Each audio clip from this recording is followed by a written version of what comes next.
Check, check, check, check, check. Test, test. Welcome and good evening to this SOVOL SV06 PLUS unboxing and first test print. I want to welcome everyone who is currently joining the live stream and the chat. And yeah, without further ado, I want to introduce you to this new printer. Last week we have been unboxing the SOVOL SV06 normal size, and this time we're unboxing the bigger brother, the SV06 PLUS. This is actually a pretty massive device. So it is 300 by 300 by 400 millimeter print volume, and I'm looking forward to do this. As you can see in the background, the SV06 still printing something, a bigger one, a bigger print. I printed this lower part of a dragon egg, and currently the upper end of the upper shell of the dragon egg is currently printing, just for testing out larger prints, and each of the prints is going for about 1 day. So who is currently joining in the chat? We have Mark, welcome Mark, William, Steno, Frank, the Bob, and I hope you guys are here to enjoy the stream, chill out for about an hour with me. Last week I was pretty sick. I think I still have still have kind of a heavy cold. It's getting better, and hope that this time I will be making it a little bit easier through the stream, but we'll see. And what I'm going to do first, of course, we're going to go through the unboxing. I'm going to open the box right now just to get everything going and to get the parts out that we'll need. My anticipation this time is that we'll have a little bit of an easier build, because I already have done this with the previous model. So we should hopefully be able to do it a little faster.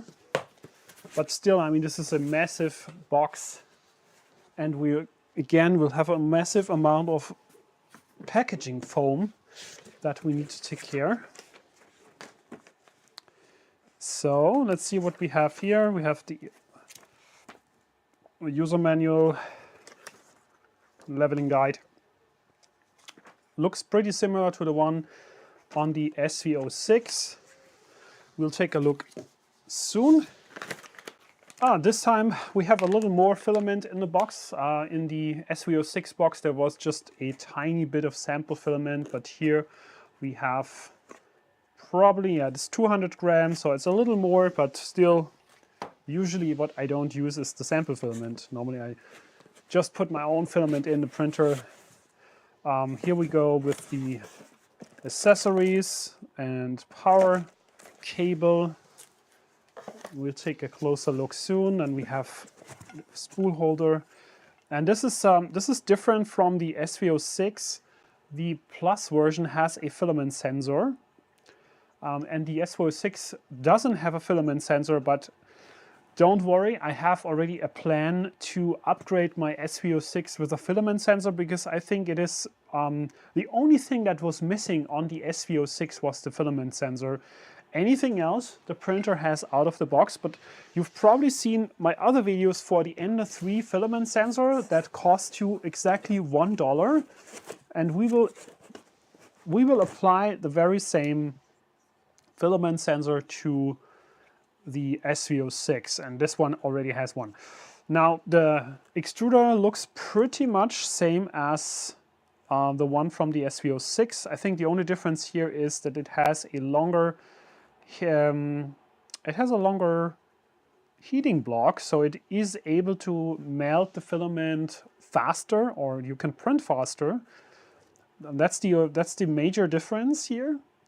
And but the mounting plate and the idea how this works is basically the same. I was just the other day, I think yesterday or the day before, I was already talking to Andy Soderbergh, the creator of the Hiromi suite, and he already drafted a test version of the backplate for the Hiromi to upgrade my SV06 to the Hiromi setup, just for testing. Also, we're gonna do that.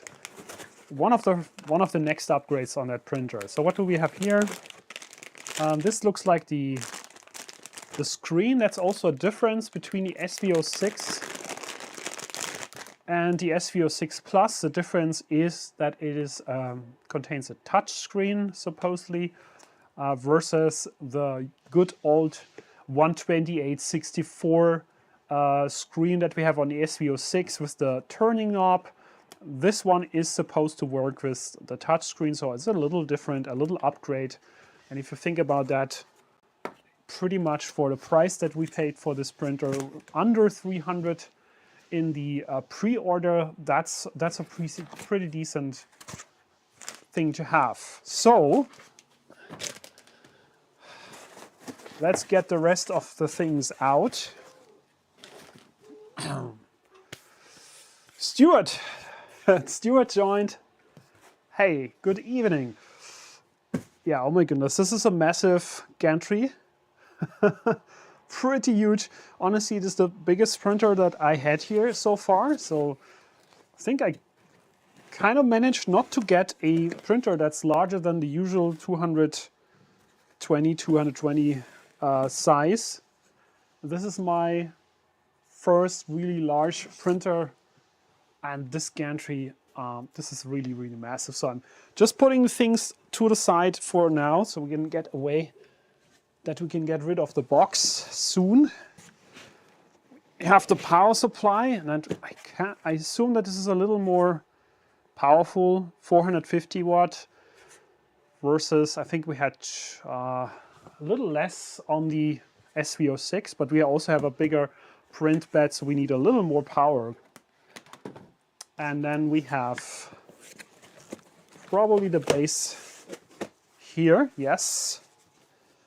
What I like about SOVOL's printers, at least the SV06 and the SV06 Plus, is that they come out of the box with the PEI-coated sheets that I have on all of my other printers. I've upgraded all my Ender printers to the metal sheets with the magnetic base. So that's an upgrade I would recommend anyone anyways, if they get something like an Ender. And I think in newer models, they already have that. So that should be everything in the box. So we can get rid of this thing and put it away. So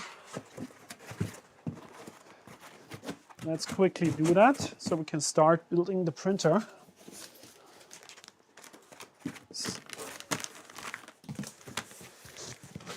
I asked you in the Twitter feed who's keeping their packaging, and I think the answer was that I think 60% of you aren't keeping their, their packaging for new printers. I think so far I've kept all the packaging for all of my printers, and for the good reason that I at some day probably want to sell them. So because I'm testing so many printers, and at some day you will need some space. So I'm running out of space again and again. So we have the gantry here and the base part, and now we're taking care of the assembly. And the way how this works is, obviously it looks like it's very similar to the SV06. So the gantry is pre-assembled, except the extruder, which is not yet mounted here. And the gantry has 4 screws that you need to assemble or attach to the base frame. And the nice part here is as soon as you like slide it in, it already is standing. So you don't have to kind of take care of holding it like on other printers. It was always a little bit of a fiddly situation where this was always tilting, and it wasn't really like it wasn't really holding itself. Now this is already like in place and you can just start putting the screws in. And I think that is just a very tiny detail that I like a lot. So let's have a look at the assembly steps so far. But one of the first ones is really getting the gantry fixed to the base frame. So Alexander, you're keeping your packaging boxes. That's always a good thing. I think if you ever had more than one printer and you like decided to get another one and another one, you probably just wanna keep the packaging just in case you wanna sell it. So excuse me for a second, my runny nose is back.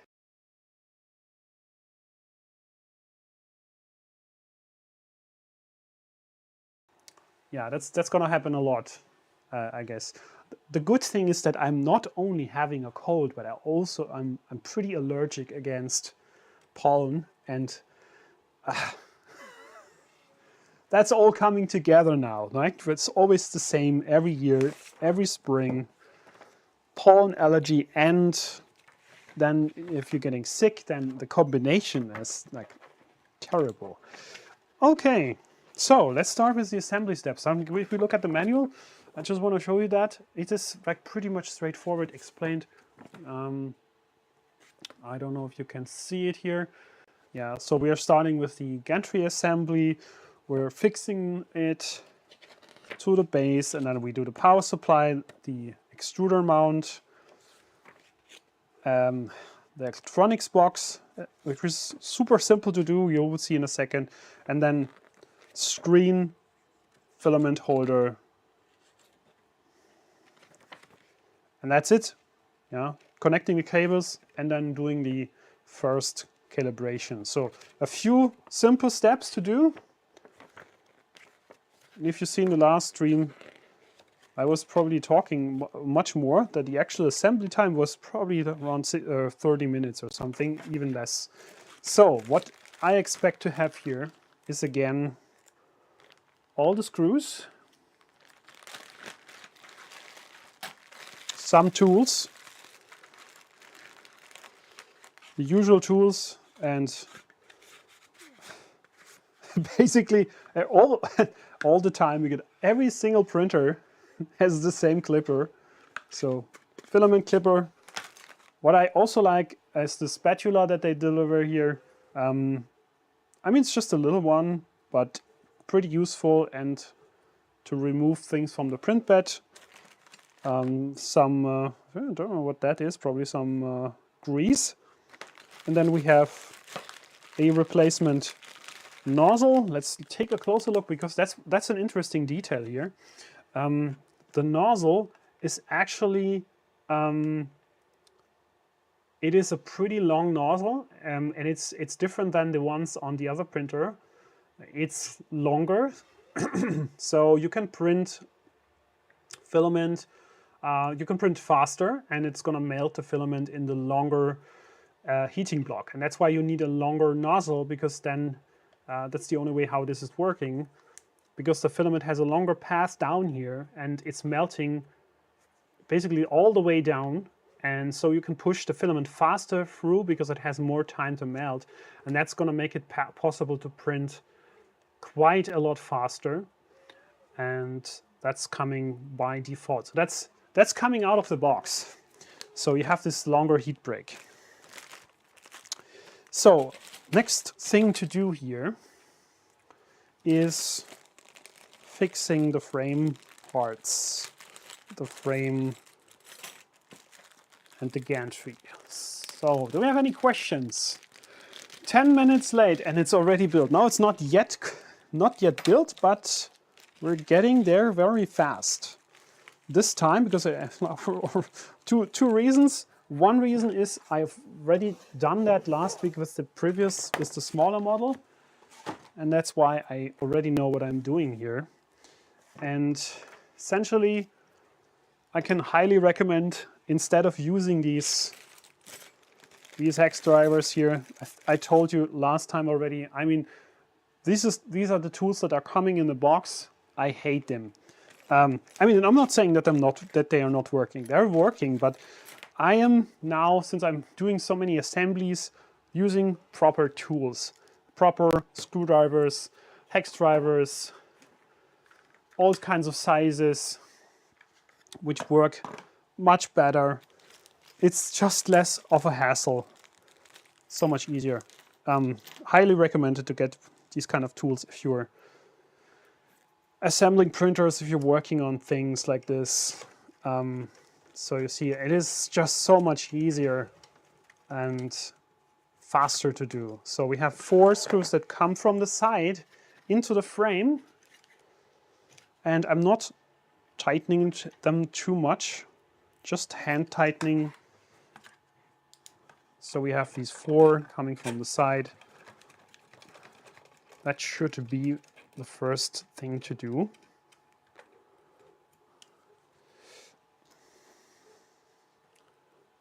So, questions. My allergies are going off today too. I think it's now, some of the trees are starting to bloom, and I personally I think it's, for me, it's like specific trees that's causing the allergy. I think apple trees specifically very much, and a lot of others. Ja, die laufende Nase ist immer noch da, William. I'm so sorry, but I wanted to do the stream. I didn't want to wait any longer. So, that is fixing the gantry. That was everything that we had to do. I'm just gonna show you where I did it. Here on the side, we have these 2 screws here on this side, and on the counter on the other side, same here, 2 coming in from the side. That's it. So that's basically the main thing to do, right? Not more. Not more in terms of assembling the frame, right? So we're gonna mount now, like mounting a few things here, but that's how the printer comes in the box. It's pretty much assembled already. Power supply, next step. Questions?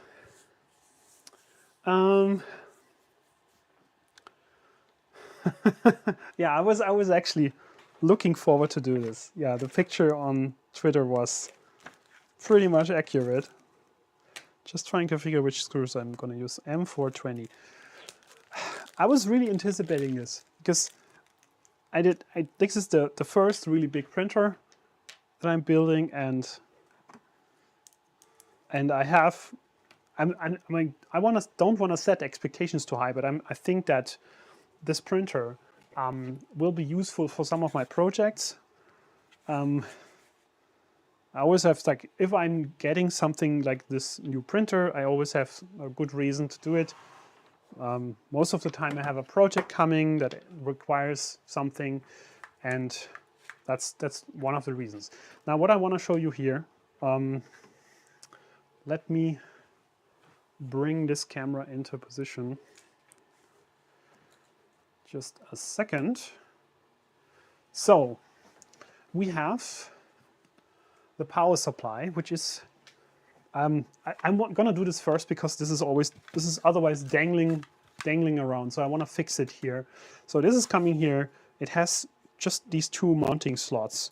Basically on the frame we have the counterparts, and it just goes in here. You push it down, lock it in place, right?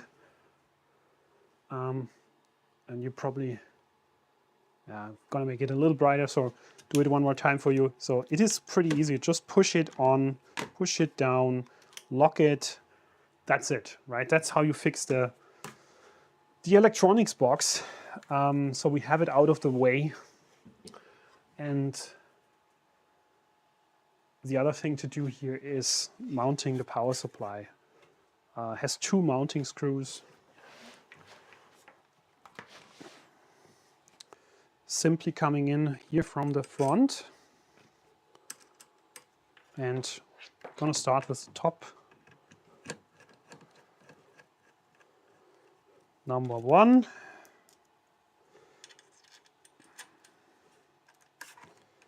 number 2. We're hitting, I just have to make sure that I'm hitting the right spot here. Here we go. So that's fixed. And then we have 2 little cables here at the bottom. They're coming together. So this is the power cables that we just need to connect. And there is no way to confuse polarity. They just go together in one way. And that's it. That's power supply connected to the rest. And yeah, then we're moving on to the extruder mount. So, hey, my Nightbot is working. The Nightbot. I think last time I wanted to use Nightbot to post some messages, but it didn't work, and I forgot to connect it to my YouTube account, so today it's working. Are third-party nozzles compatible? I have to look it up. I think that the nozzles are pretty much standard wrap nozzles, but I have to check. Honestly, I have to check. As far as I know, is that you can use the same nozzles as you could on something like a. Yeah. Well, let's have a look. Let's have a look. We can figure it out. This is not something very special. So maybe someone from the chat can already look it up on the homepage. What types of nozzles work on this printer? But as far as I know, nothing special here. Just the longer wrap nozzles should work. Be sure to loop the bearings. I think we will look at all the steps. And there is some, I think this is some grease that they deliver with the printer to do that. Nozzle is a little more pointy than the standard volcano nozzles. Yet this might be. Honestly, I don't have a volcano nozzle here in my basement, so but we can probably look at some pictures on the internet, and then we can figure it out. I'm starting to like the SOVOL printers, Alexander. This may easily become the go-to brand for budget printers for beginners. Well, I was also surprised to see how little this cost actually. Like I paid, I mean, this is a pre-order price. This was the pre-order that I paid. This is a little cheaper, but there is discounts. There was an Easter discount now again. I think it's like somewhat around 300. So this is probably the price point that you can get it anytime or at some time of the year, at least a few times a year. That's what I expect. And if you think about that, what you're getting is basically everything that you would want for a starter beginner printer. You have a heated removable bed, you have a 32-bit mainboard, you have a direct drive, which we'll mount in a second, 2 dual Z-axis with auto calibration. You have a sensor, so bed leveling sensor. You have a filament sensor, which the even cheaper SV06 doesn't have. I mean, what else do you want? I mean, this is just like for the money, probably the best bang at the moment. And there might be other printers that have a similar price and are kind of the same size, but yeah, I mean, it is pretty decent. I would say, for me, it looks like it could be a good printer if you want to start. So, next up. Impressively big for this money? Yeah. Again, the heat bed, how flat it is. I was just curious, but good that you're asking this question. We can check out whether it has any bumps.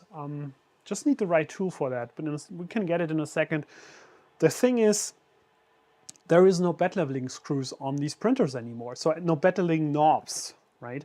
You know these knobs from the Ender printers and any other similar model. They have 4 adjustment knobs underneath the bed corners, and the SV06 and the SV06 Plus don't have these anymore. And probably, first of all, for that, it needs to be very flat. Then the dual Z-axis is something that will probably help, like to get rid of the knobs, because you don't have to adjust the bed anymore in terms of tilting. You like basically have everything square. And then you have a bed leveling sensor, which is going to help you like correct a few of the deviations in the print surface.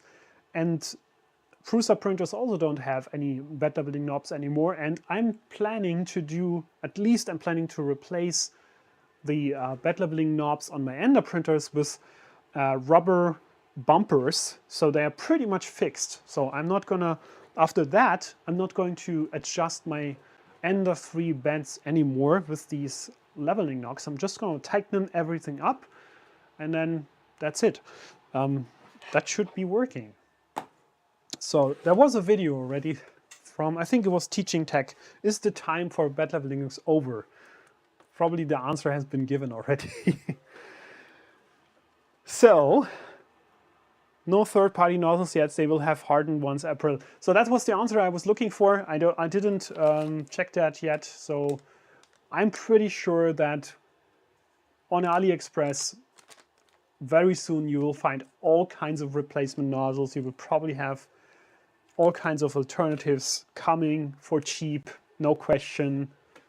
And maybe someone's gonna come up even with some kind of adapter solution, or how to make an existing nozzle from a different brand into one that fits for this printer.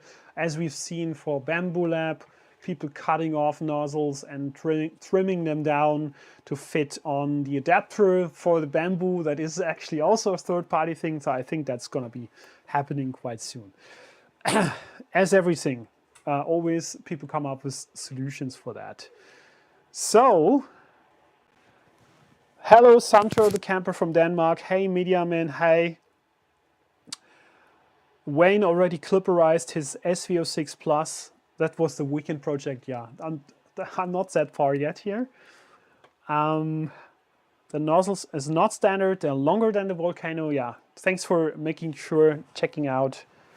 I think that's not an issue actually, but you have to be aware that you either get original ones or we wait for third-party options to come. I have no doubt that this is happening. Have you printed my Gantry adapter? I have printed. Andy, I have printed it.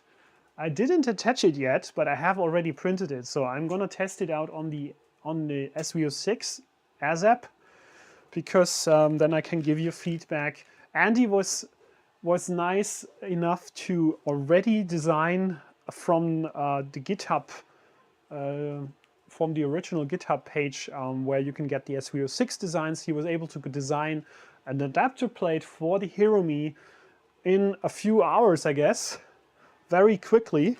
That was amazing, and we're gonna test it out.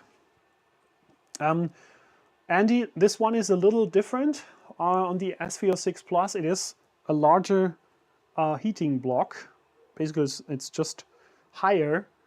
And I think the cooling is also like adapted, so it has a different shape. It's going down further. So to adapt to this different setup, but I think we can figure it out. So it's not exactly the same, but on the other hand, you can also use, like they should fit on each other's like gantry. So you could probably use this one on the SV06, and you can probably use the SV06 on this one. I will test that out. So K1 Max, yeah. I've seen it, but I was curious, like, but I think that's becoming quite standard now. Everyone's building Core XY. So we're gonna attach this to the gantry now. So let's first make sure that everyone can see what I'm doing here. And then we'll do the mounting step. So, looks nice, looks good. Another paper tissue.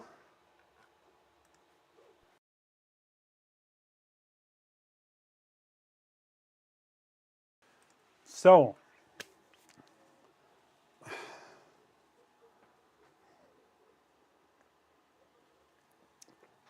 this is the gantry. We need some screws here, tiny ones. That's the surprise. Pretty tiny attachment screws. So let's do this. Here we go. So we have, where's my screen? Here we go. So there's 3 very tiny screws that we're using to mount the gantry. So the extruder. How this works, basically just bringing this into position. There is these 3 attachment threads. So we're just aligning this, and then we're putting in the first one.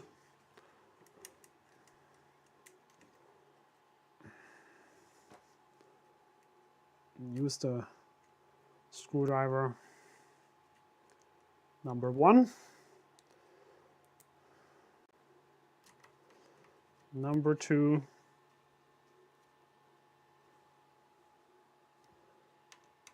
And then the last one. That is supposed to be here. Yeah.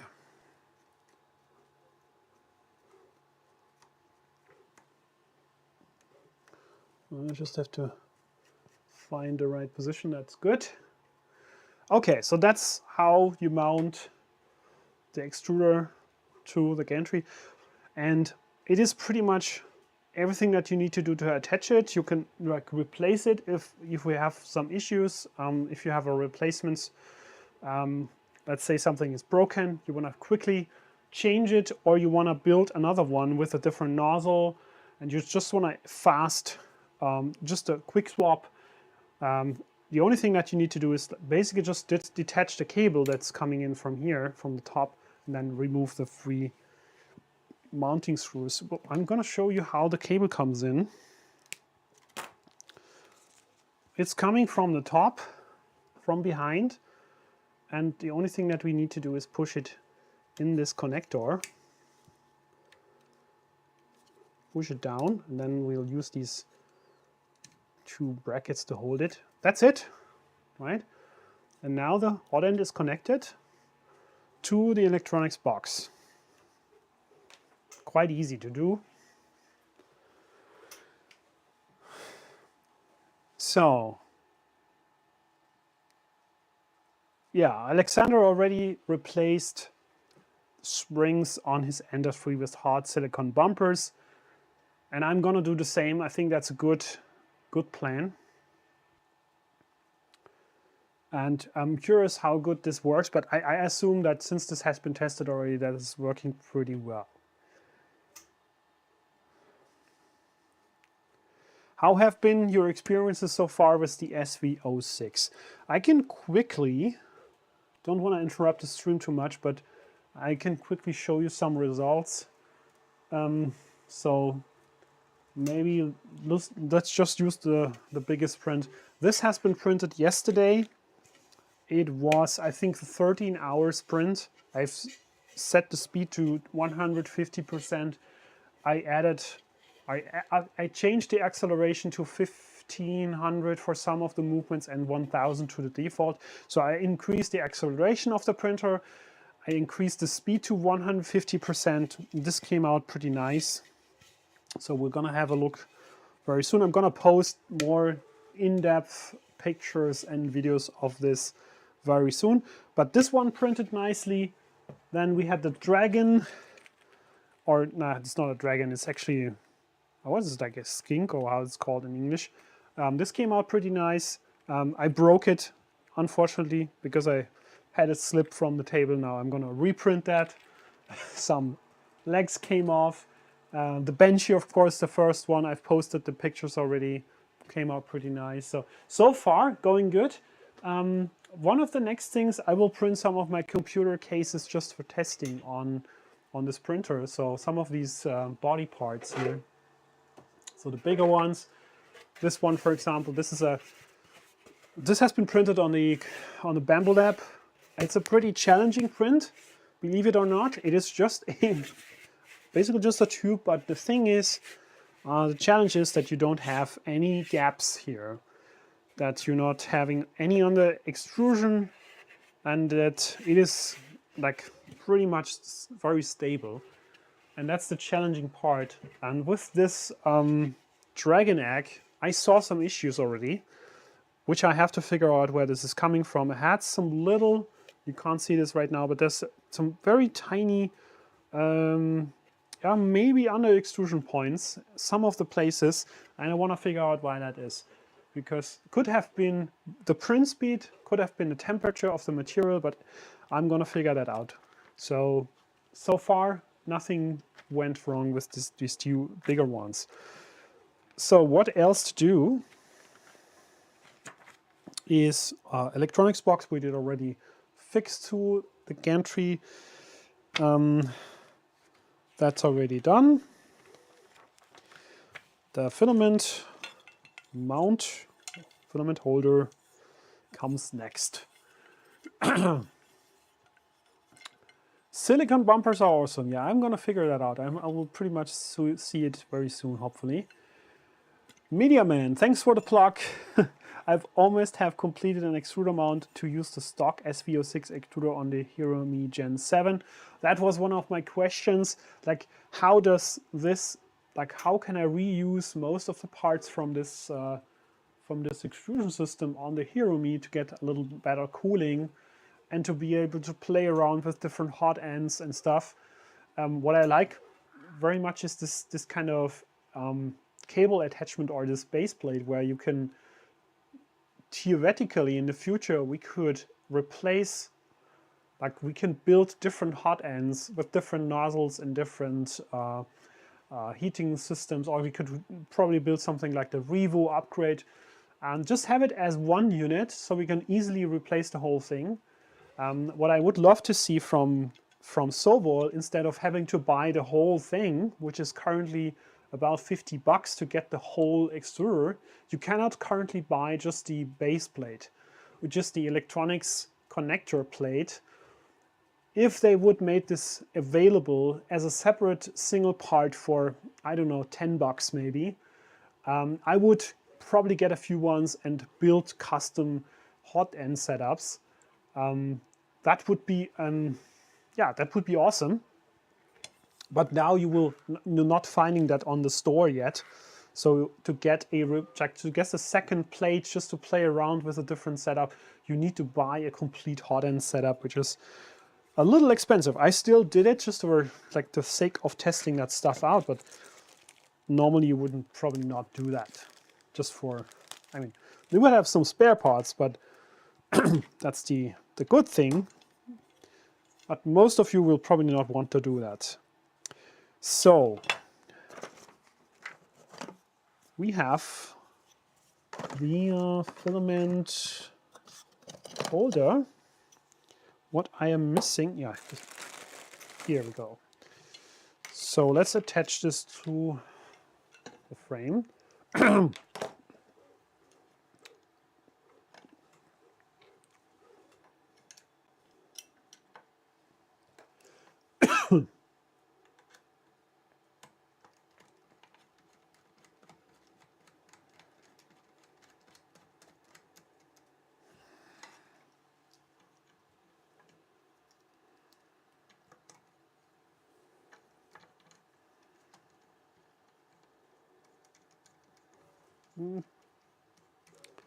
Here we go.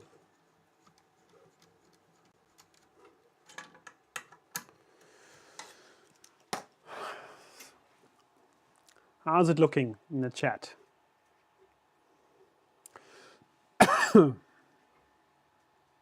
Wouldn't it be easier to mount the head before attaching the gantry to the base? Probably yes. I agree. That might be easier. But honestly, it's not complicated, right? You 3 screws. If you have a screwdriver that is magnetized, you won't lose anything.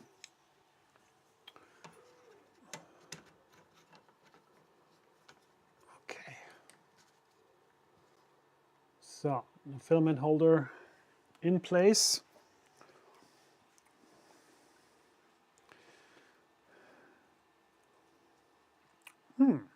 Too long, fast of a retraction, I heard, can cause air pockets.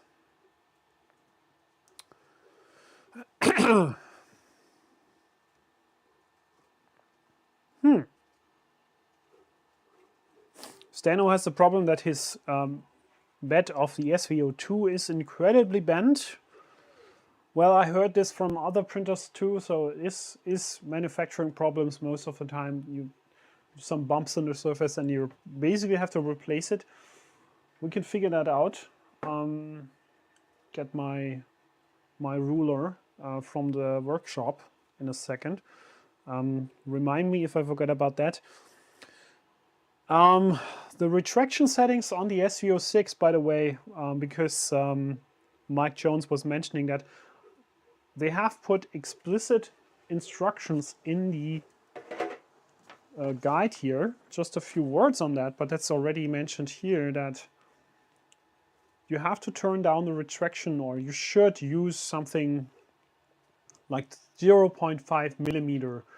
That's already in the on this page here. Basically, they have all the settings here for Cura and bruiser slicer that you should use for retraction, not to have any clogging with the hot end. And that's important because if you use default retraction settings from like an Ender with the Bowden setup, then you're gonna run into some issues. But this is already fixed. Like there is Cura 5.3. I was surprised to see that there is already profiles in Cura 5.3 which have all the settings for these printers. I think at least the SV06. We will see if the Plus, I didn't see the Plus in the list, but maybe I just missed it. The SV06 is already in Cura 5.3, so you don't have to do anything in terms of fixing the profile. I double checked the retraction settings, everything is already there, so that's good. In Bruiser Slicer, I think it's not, there is no profile yet, but I mean, we can just copy, duplicate the settings over and make it work. So we're gonna mount the display now. We need 3 more screws here. There is probably a quite simple way to do this. Where's my screwdriver? Here's it. This is probably the one. The display, where do we want the display to be? Right side. Okay. Let's do it.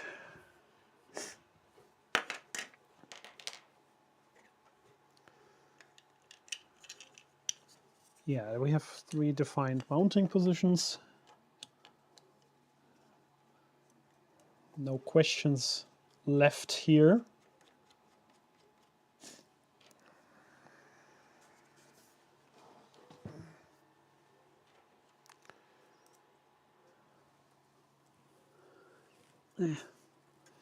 Okay, probably have to tilt it a little to see it.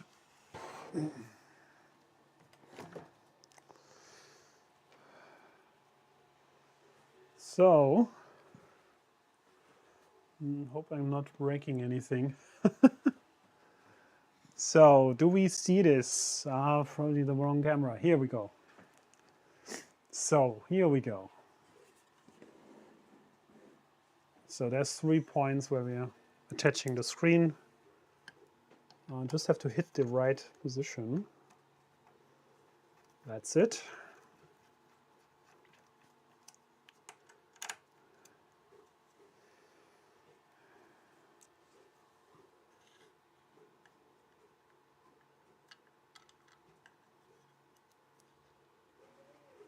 Okay.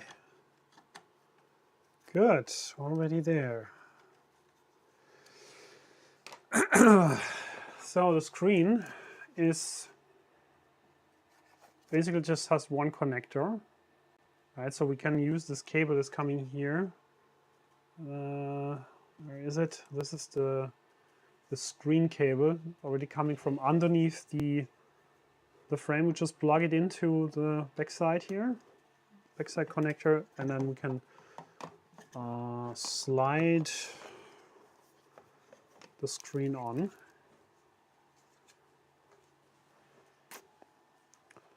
Yup.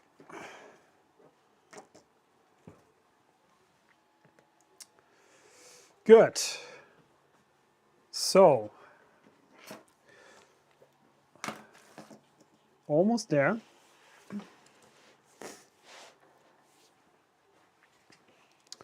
So the screen, hard to see for you. It's so big that we have issues to actually show everything on the screen. The screen is just mounted here on the side. Cable comes in from the back.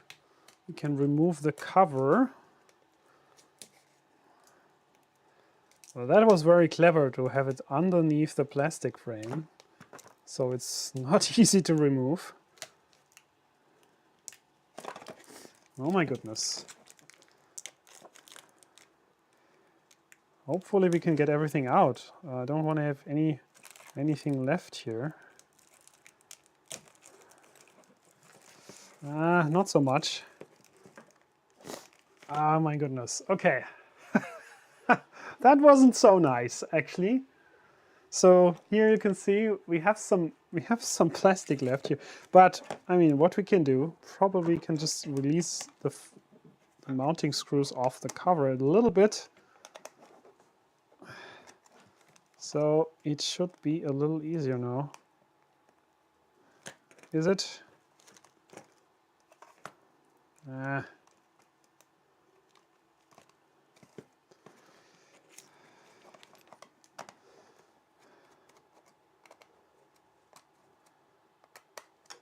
Let's see. Do we have to remove it? I hope not. I hope not.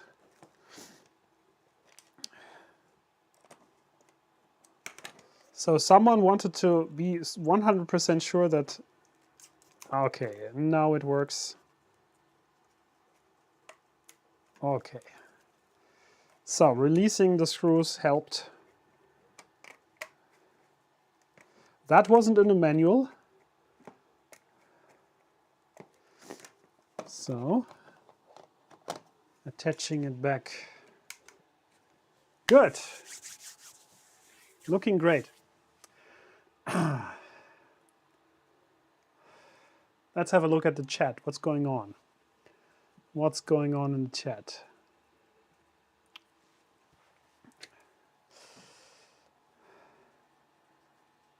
Yeah, Mike Jones, SOVOL recommends 0.5 millimeter retraction. That's also mentioned in the guides here. So actually no questions there.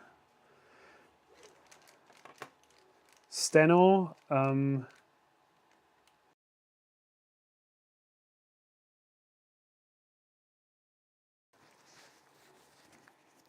loving his SOVOL already.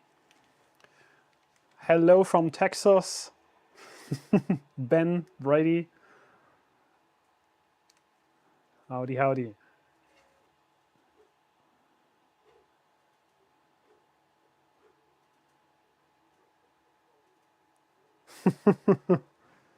The most unsatisfying plastic pill. Yeah. Yeah, I agree. It wasn't very satisfying. So it didn't make any exciting noise also. So I was like, not what I expected, but hopefully it doesn't have any influence on the functionality. So let's clean up a bit.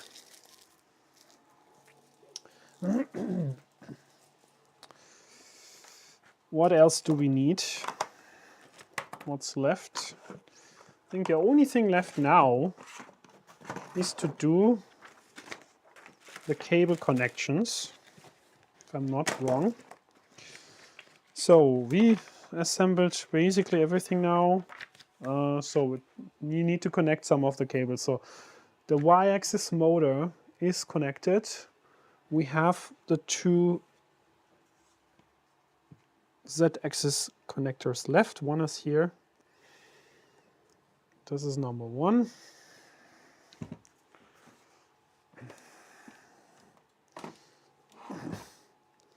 Number 2. So Z-axis connection is done.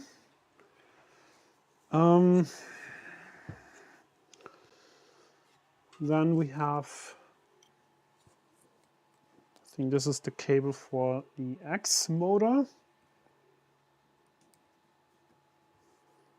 And there's another one here that is a little one here on the side for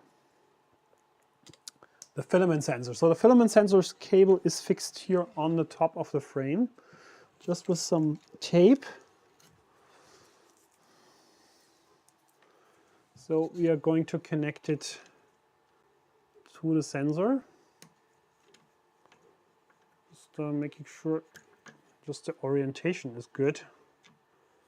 Question is, where is the filament coming in? So it's supposed to I think it is surprisingly on the wrong side, if I'm not wrong. Or is it? No, this is the direction. Okay. Yeah. You can turn it around as you want. So this is the direction it will be working. So let's plug that in. Filament sensor is in position.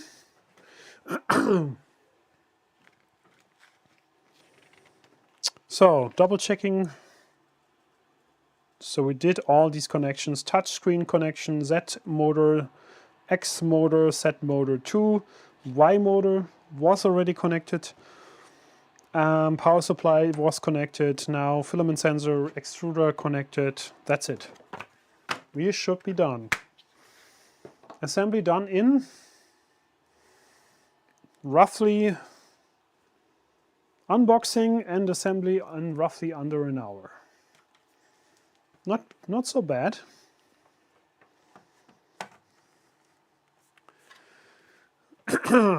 What is the type of the display?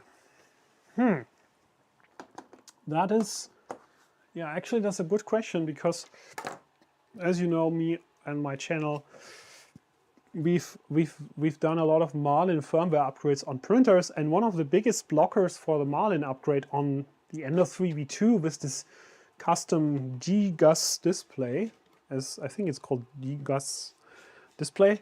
The biggest problem with that was that it wasn't fully supported in terms of you could not change the content or the menu functionality of the V2 display. So it was limited in that regard, so it was only showing a certain set of functions. There was a custom firmware, I think it was called Gyres firmware. It was created just to fix that problem, but the problem with Gyres firmware was that at some point nobody did any development anymore. Now it's basically a dead end for that software. Marlin has progressed quite far ahead already, and no one's keeping up anymore. So that's why I think I went for the Marlin. And there is an alternative Marlin display mode now for the Ender 3V2 that puts this display, or the Ender 3V2 display, into like basically just text mode, and you have to turn it sideways, and then it's going to work as a usual 128. No fancy graphics. We'll see if this works on. Like, there's some option here. But my guess is, since this is a custom touchscreen, that it's not that easy. But let's see. So turning on the printer for the first time. Let me turn it towards the other camera now, as we did last time. So we can, it's so big. Oh my goodness. And we want to have some view of the display. Yeah, I'm not sure how much you will see from this position. Let's just turn it on. Okay, fancy Fancy intro graphics. Okay, let's have a look what we can see here. So there is a nice menu. Let's have a look. I never saw this before. So the temperatures, nozzle temperature, bed temperature, night mode. Okay. We have a leveling menu. We can probably select some file to print. There is no SD card. Okay. Back. No. Some setting menu here. So this looks like a refuel. That sounds like something like filament change. Let's see what that is. We'll figure that out. Advanced settings. It's not recommended to change to advanced settings. If you're a beginner and don't understand those settings, you're sure to check out? Yes. Okay, pit temperature change, velocity, acceleration, jerk, steps, TMC. Okay, probably something very similar to the Marlin functionality. What is that? Initialize EEPROM. Okay, there's a movement menu here. We can control the printer movement. Probably also do an auto home. Here we have the same axis. So why don't we just do an auto home to see if all the axes are working and the sensor. So let's simply do that first. So homing. I mean, that should work. That should hopefully work. Oh, I forgot to set my camera right. Sorry, I'll go through this again. I forgot to switch over to the different view, but no problem. I'm gonna run you through the menu one more time so you can see it. We're now doing the auto home, which is a good test for the motor. So far it works. So there's some kind of hair here. Okay.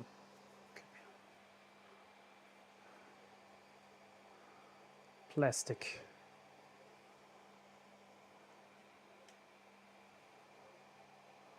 Okay, so seems to be working. Yes, you couldn't see the screen, sorry for that. I will repeat the screen walkthrough in a second once we've seen the auto home working, hopefully.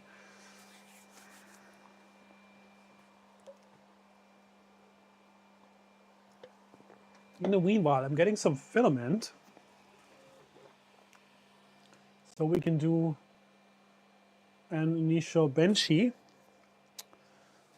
Let's use yellow this time.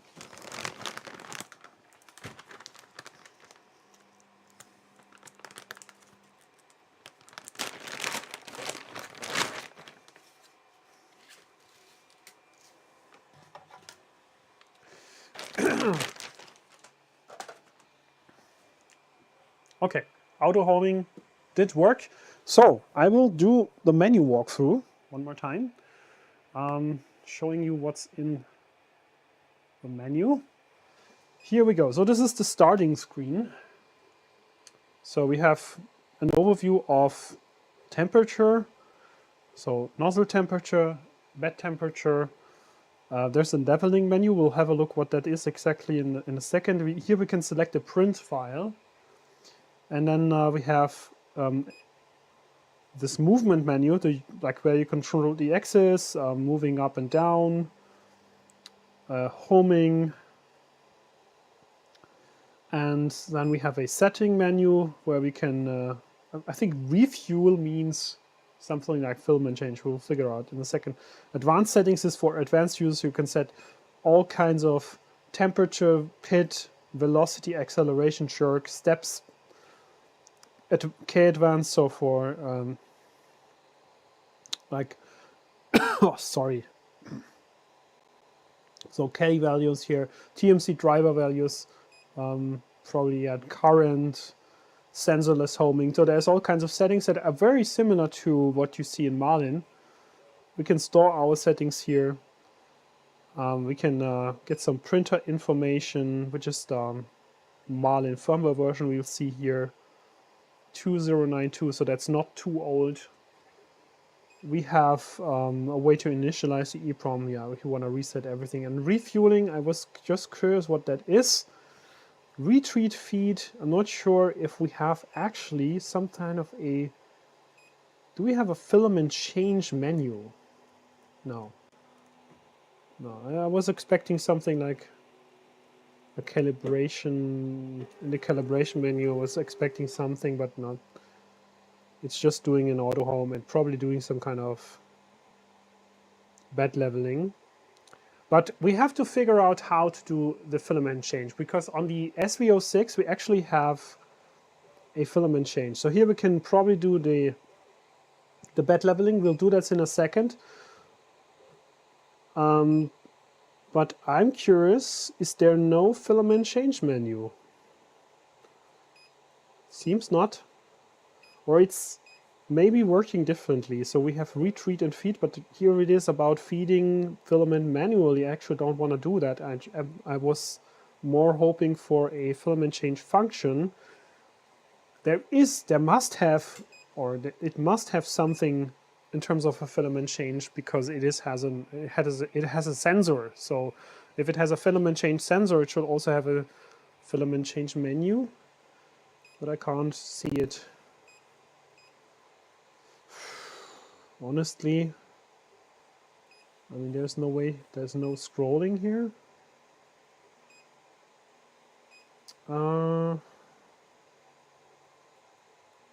Okay. That's weird. What is this? I have no idea. What is this?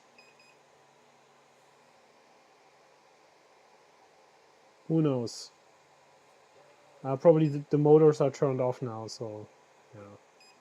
Okay. Yeah, that is a little strange. But anyways, the next step should be, from like looking at the guide, we should do an initial leveling. So if we look at the guide here, there is one of the first steps is the auto Z-align. Last time we found out how it works is the whole gantry is going to, or the X carriage basically is going to move up to the very upper end of the frame, and it's gonna run into the end stop, or basically just gonna smash into the upper end of the frame, and that's how it's going to align, make sure that it's basically just straight, and it has the same distance to the bottom or to the top, if you will. So there's no independent motor drivers. I was expecting that Z leveling means you have two motor drivers, and then you are going to probe on the bed to figure if the whole gantry is tilted, but this works differently. It just runs into the top. We'll see this in a second. And then it's going to, yeah. Basically the motors are going to spin until everything is aligned. Physically. So, just trying the hard way, as it seems. So we're going into the leveling menu.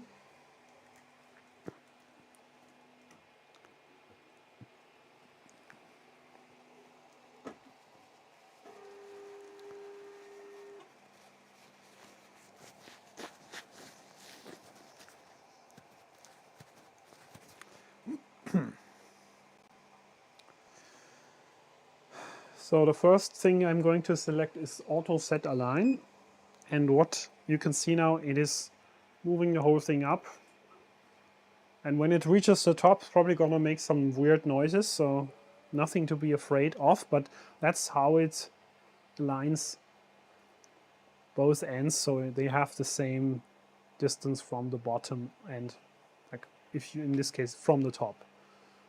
So if it's tilted, it's gonna be straight afterwards.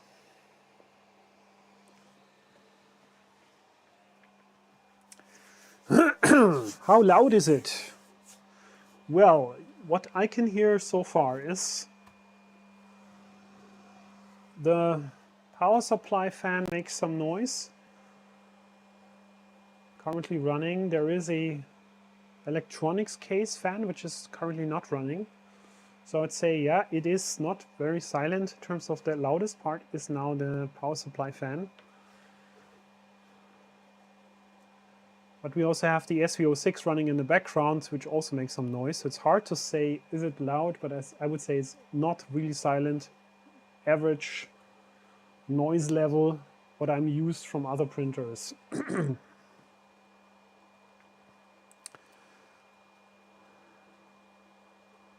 It's not too loud in spread cycle mode. It's probably in stealth shop by default. We can check the TMC settings. Now what you can hear, or what you just heard, if you heard it, was the frame running into the top. Now both ends should be aligned. It's coming down again. Z-alignment is then done.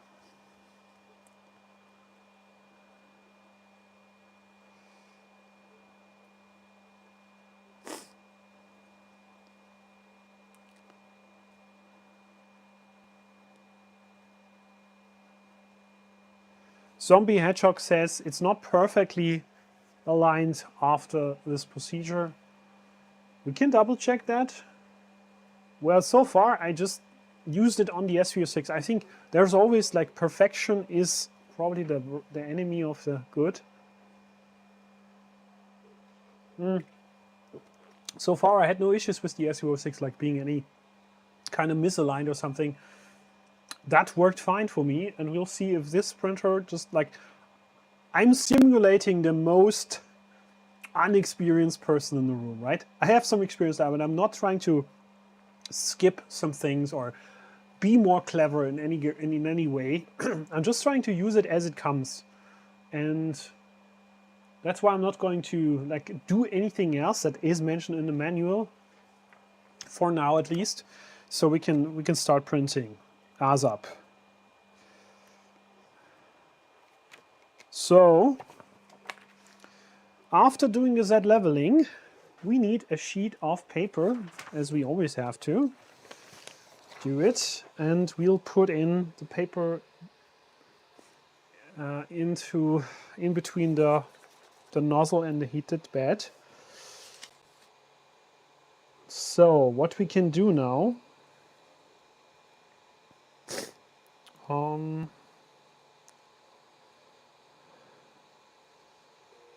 we should just adjust the distance. Or what we can do is basically set here in the menu, we can set different step sizes, so 0.01 and 0.05 millimeters. And now we can move the nozzle down until it touches the paper. And what I always try to do is I try to keep it at a distance where I can feel the paper has some resistance here, but I can still push it underneath, so I'm not being blocked. So as soon as I get into the point where I get blocked here, now it's still working, feeling some resistance, but yeah, that's pretty much fine. And we can also adjust that later when we do the first layer. We can always adjust the distance to fix any kind of adhesion problems in the first few prints. From that point, I would just have some good amount of traction here. That's it. Save this. There is a save button here in the menu. And now we should be done. The next step after doing this is bed leveling. So bed leveling is another menu item here. So you saw we just adjusted the distance here to have the paper sheet touching the nozzle, and then we do the auto leveling, which is running through all of the corners, right? So it goes around and touches each of the probing points and then saves the grid for future printing. And then we can hopefully start printing.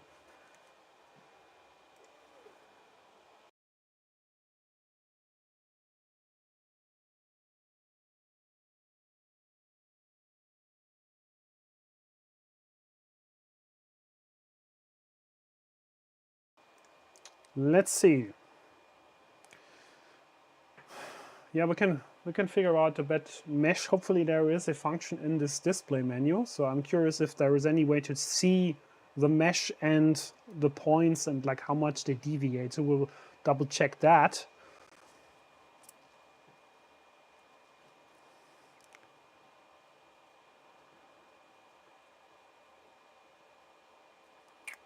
So what we should, I mean, in my opinion, what's happening now is it is heating up. The printer is bad and also the hot end. Normally, and I think that was the case on the SV06, strange enough it's different here. I think it makes more sense to heat up to a normal printing temperature before doing the distance calibration with the paper sheet. Probably I should do it again.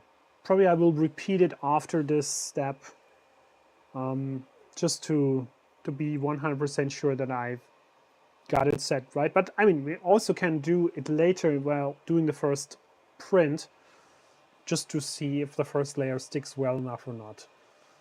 Anyways, there's always a way to do this live. Set adjustments. This is just the initial thing that you should do, just to have a good starting point, right?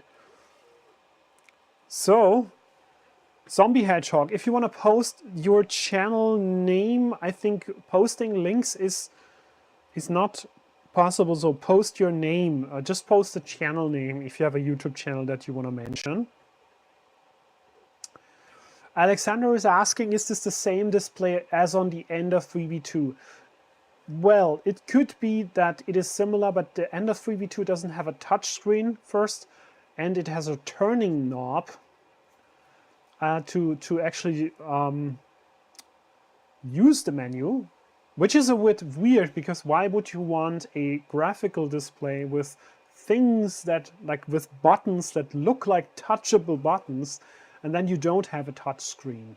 That was the thing that I was always confused about. Why this display on the Ender 3v2 didn't make sense to me, right? That's why I was also happy to just go back to the Marlin menu mode, just to have this good old text-based menu, because it is not worth in any case. Like it's just working fine, and the graphical version of the Ender 3v2 menu isn't special in any way. Like it doesn't show you more information than the Marlin display. So why would you want that? And here it is a touch screen, so it works probably a little different now. So let's see what's happening.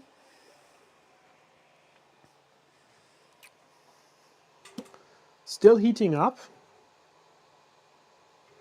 The thing that takes longer to heat up is actually the print surface, and the hot end is already at 120 degrees. So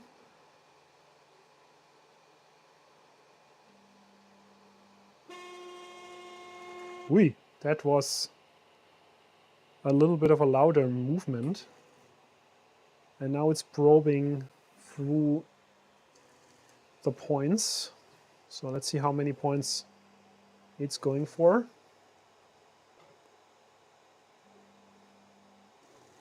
Looks like 25 probing points to me. Yeah, pretty much 5x5 mesh, as I would say.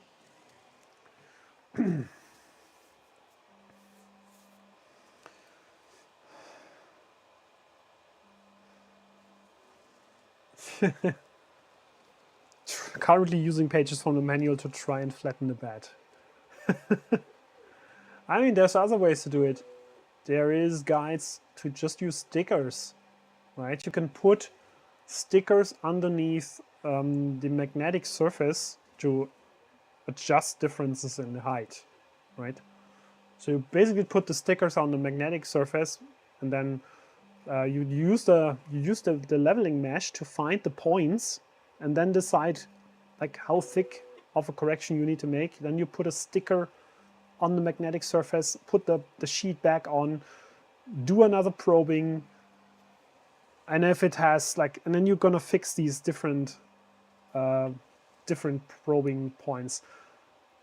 Probably don't want to overdo that, because you're going to add some distance between the print sheet and the magnetic surface, so the heat transfer is gonna be worse then. But probably one layer of sticker, if the sticker has some, like there probably is some stickers that will transfer heat better than others. Maybe some, these kind of aluminium foil tape or something could work, just to do that, so you don't lose. That fast movement is really loud, honestly. I'm curious, tell me how it is going for you to do these kind of adjustments with your sticker. So now it is done. Let's do one print. I want to do one print, but honestly, I will do it a little different than the last time. I'm not going for the benchy print right away. Yeah, here we have some information how to do the filament change. So loading the filament. Okay, let's do it with the manual. Let's do the filament loading. And then we'll do some test print before we do some actual benchy print. So what should we do now? We should check the temperature. Okay, we're probably gonna preheat to something like, let's use PLA. Okay, that's good.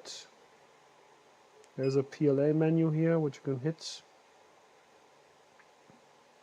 So we're heating up to PLA print temperature.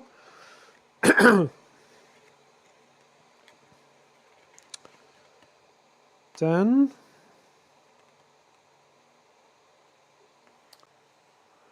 funny enough, the menu doesn't mention that you should push the filament through the filament sensor before you actually push it into the hot end. That could lead into some issues, right? So you should, of course, push the filament through the sensor before putting it into the hot end. But that's not mentioned in the manual. That's one thing that the manual is missing.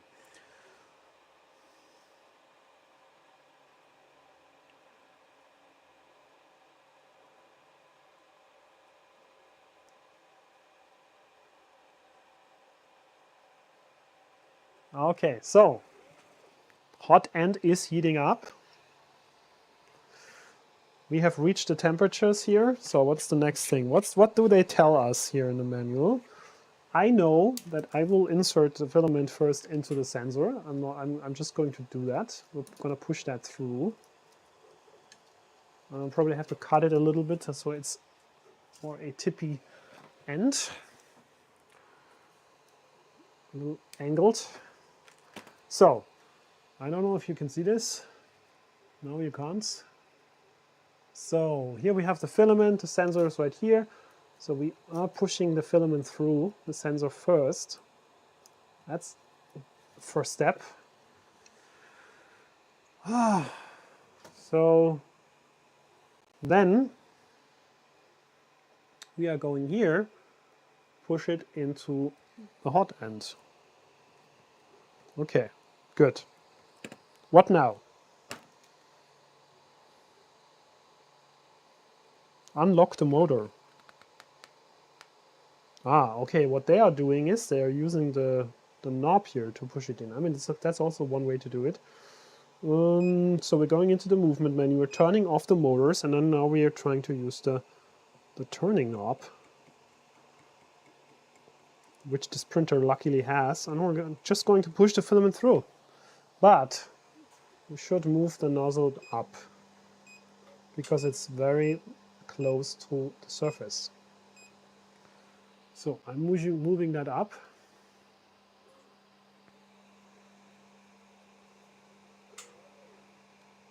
Now I'm turning off the motors, and now I can push the filament through.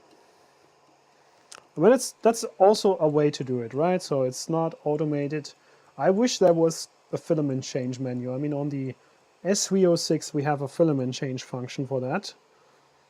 And why not here? I Probably will have to ask SOVOL why.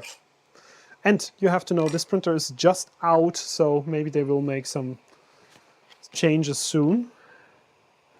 So, well, we could have done that through the the refuel menu, and that has like a way to turn the motor, but I mean, that's also a way to do it. Next thing, we will go to the computer now, and instead of just using the Benchy, I will use the program Cura itself to slice a file for myself by myself. So, how are you doing in chat?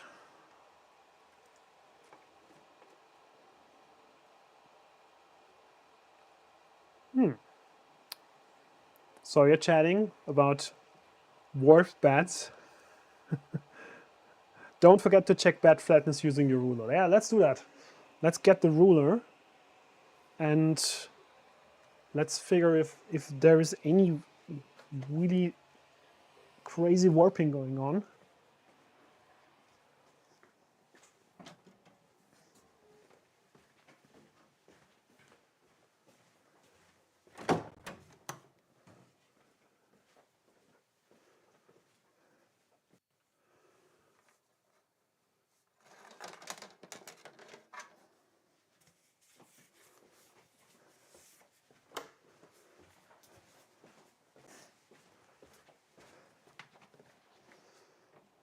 So,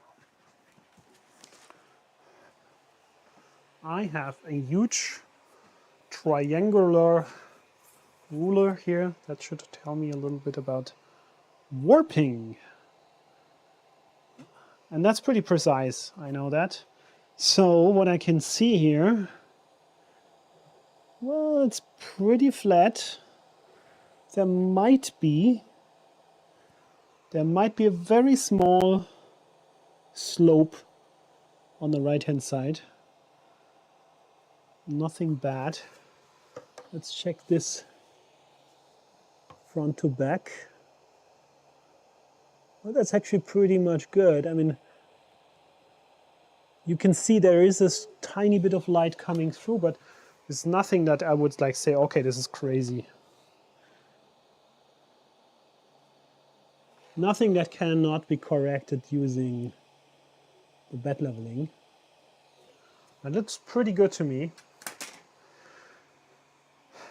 I mean, it's probably not perfectly flat, right? There might be one deviation. We can, from a 25-point grid, the problem with that is 25 points is simply not enough to do micro adjustments. So you would have to make, like I'm using a 49-point grid on the Ender printers.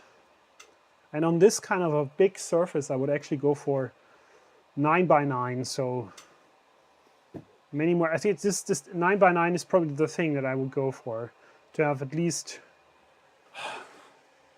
enough points to see minor deviations. Like with a 5 by 5, like you're not going to see much, right? You see, okay, there might be something going on in this corner, but you don't exactly know where.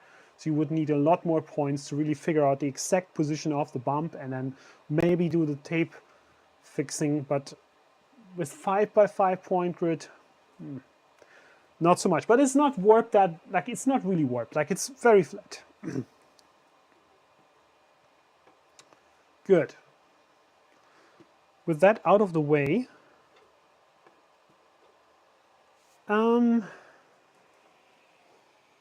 yeah, what was I was just going for installing Cura. So I'm not, like, let's go to Cura downloads.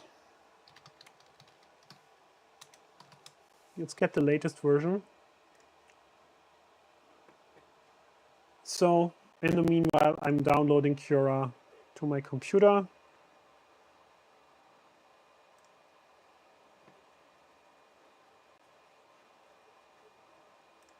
Interesting enough, it doesn't offer me 5.3. Why is it not showing me 5.3? It's interesting. Cura download page shows me 5.22, and it is actually there is 5.3 is already out. So that's interesting. Oh yeah, mysterious ways how this works. Maybe it's the English. Maybe the German page is leading me to the wrong download. Yes, yes, it's because of the German. Okay. Okay. That's interesting. I was just going for Cura's download page and it doesn't show me the 5.3 because I had German as my language set. So that's, now since that is fixed, we are getting 5.3. That might be true for other languages too. So look out for, like, going for English is the best option there.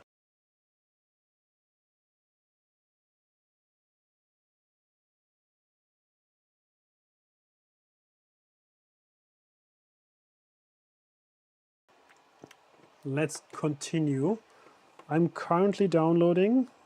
We have 1 minute left for the download. Maybe time to talk about a few questions.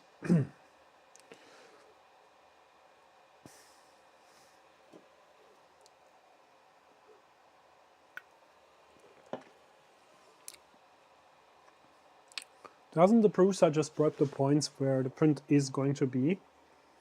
Yeah, the might be in the latest firmware. Last time I used the Mark III at least, it did not do that. So might be with a newer firmware that this is different now, but in the, like in all the previous tests I did with the Mark III, it was always probing the whole thing. It was always going for all the points. So, but I agree, this is a clever way to do it, but maybe the Mark IV has a different way to do it now. I'm waiting for the Mark IV kit to become available this week. It says it's gonna, like 2 weeks after the original launch, they expect that the Mark IV kit is going to become available. So I didn't see that yet, but I'm waiting for it. And I anticipate this to be happening this week. And then we're gonna build it. ASAP.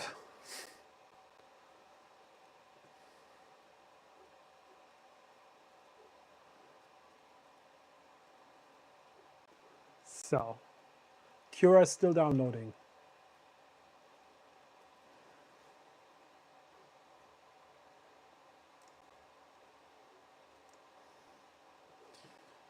So, just a few more seconds.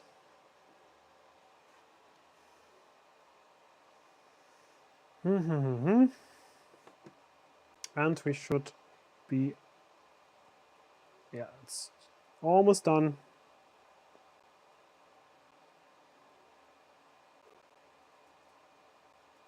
Yeah, Zombie Hedgehog says adaptive bed mesh. I don't use it on large beds because the prime line macro is always on the edge.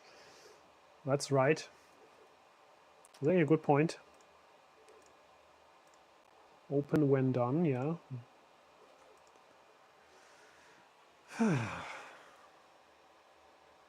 So almost there. Why? What's happening? Where is my Cura installer?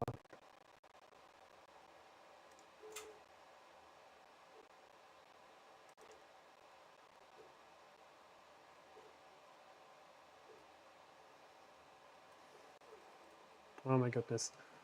It's taking forever. This computer is so slow, honestly.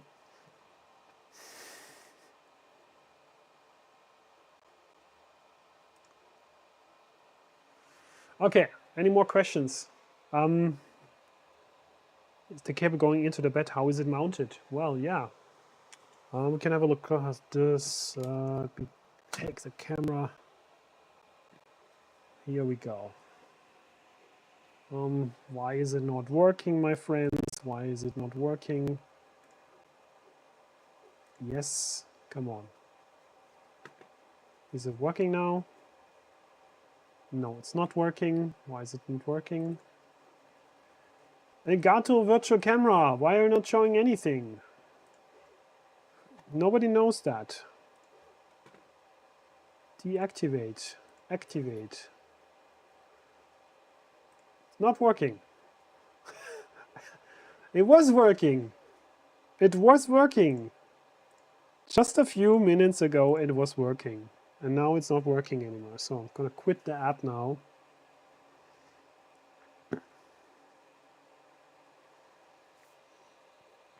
So, connecting computer. Let's try it one more time.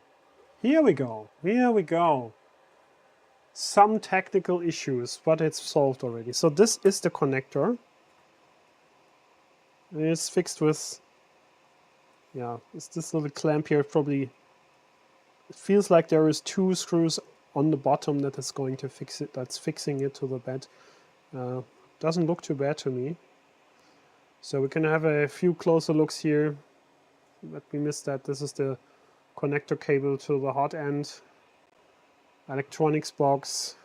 We have still a micro USB connector instead of a USB-C, but that's due to the main board. That's the good old 422 or 427 Creality type main board. SD card slot here, micro SD card slot. There's also a cooling fan here. Yeah, pretty massive. Pretty massive. Okay. Good, good.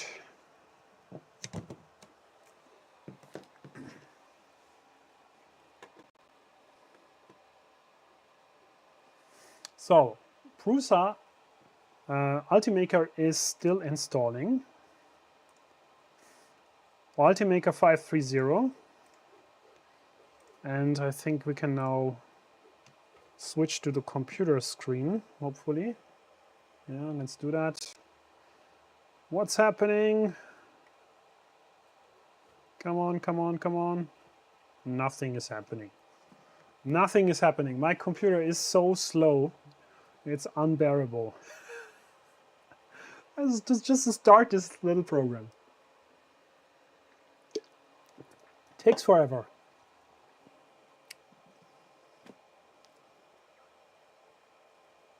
Okay. What I actually wanted to see if Cura has any profiles yet for this printer. And it's super slow. Probably because we're streaming from this computer, but anyways. Let's wait a few more seconds until it loads up.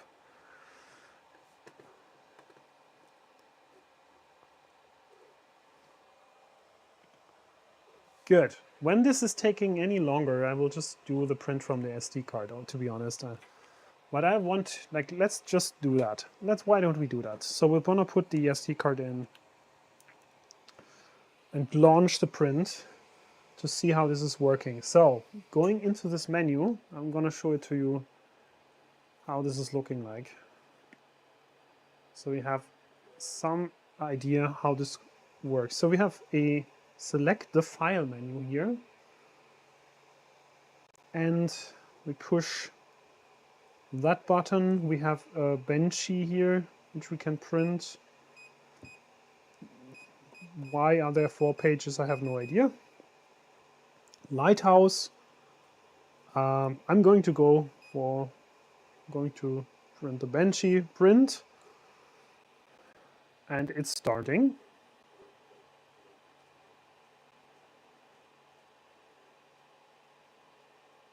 Then we'll see. We'll see if that is going to work.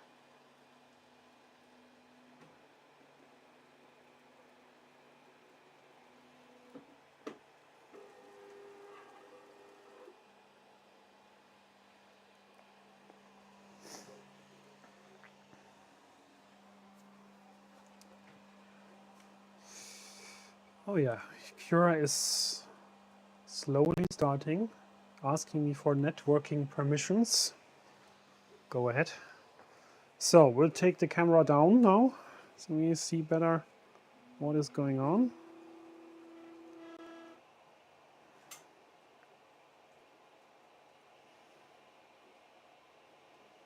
Seems that this is extruding here this initial lines.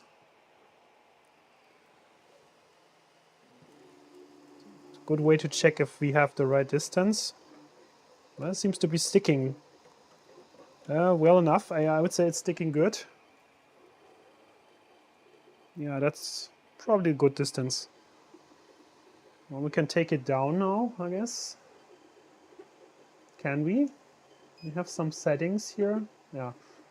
Okay, so we have a live adjust menu that we could use. So we can go into the menu, we can go here and say adjust settings, and then we can go down, adjust the nozzle height a bit if we feel this is necessary.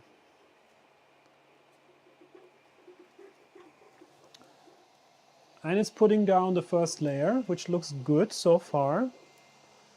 Let me come with the other camera. Get a little closer.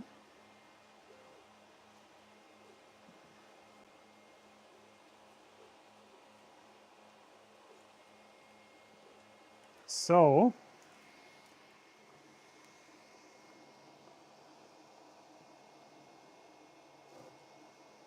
yeah, so layer 2 is already going down, so it's pretty fast.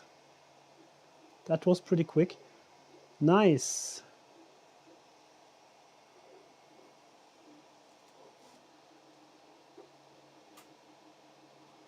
Okay, seems that everything is working fine.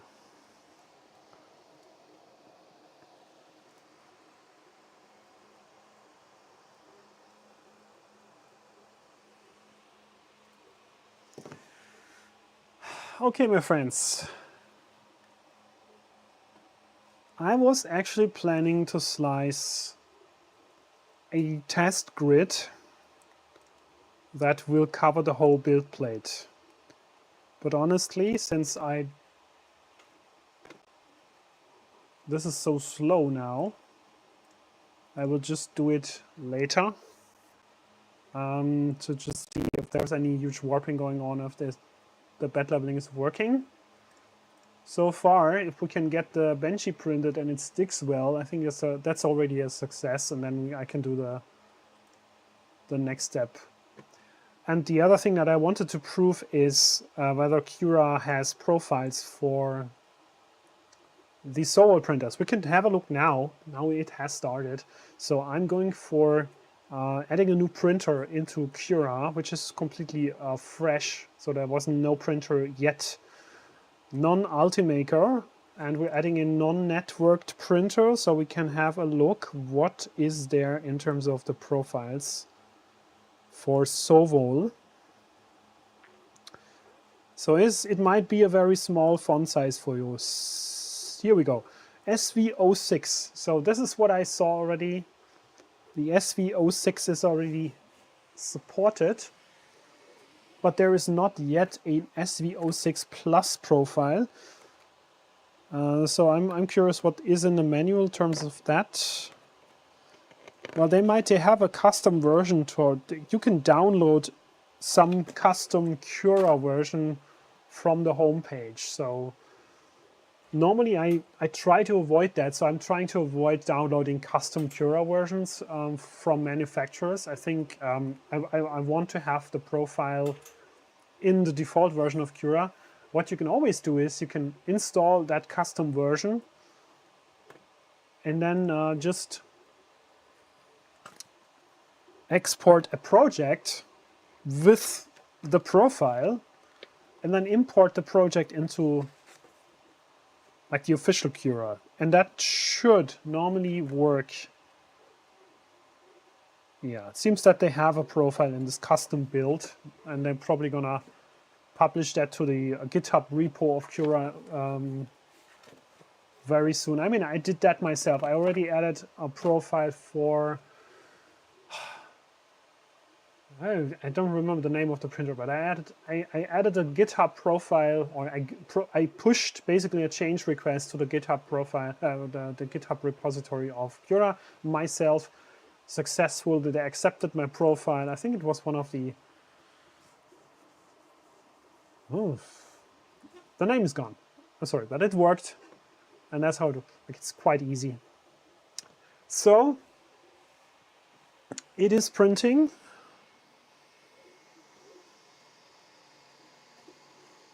What does it tell us in terms of the print time? Well, it says that it will take 2 hours to print, which I find a little surprising. I don't believe that fully, honestly. 1 hour, 54 minutes. I don't think that it's going to take that long. Telling from the amount of infill, which is very low, I would say this is not going to take 2 hours. But anyways, we're not going to wait for the end. As last time, I will publish the pictures on Instagram, Twitter, and probably do a little short video series on channel very soon. So you can see the updates, my next test prints. I also want to tell you, just go in the comment section of this video after it has been published, so maybe tomorrow, and add some comments there that would, first of all, hit like for this video if you liked it, and then just go and tell me what kind of print should I try, or what model should I do on this printer. If you have any suggestions, then I'll take a look. And then I'm gonna post some updates in the next couple of days and let this printer just run in the basement and do the test printing. So,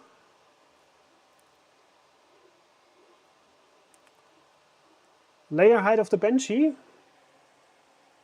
Good question. Probably 0.2. Just guessing. But looking at the first 1-2 layers, I would say it is very likely that it's 0.2.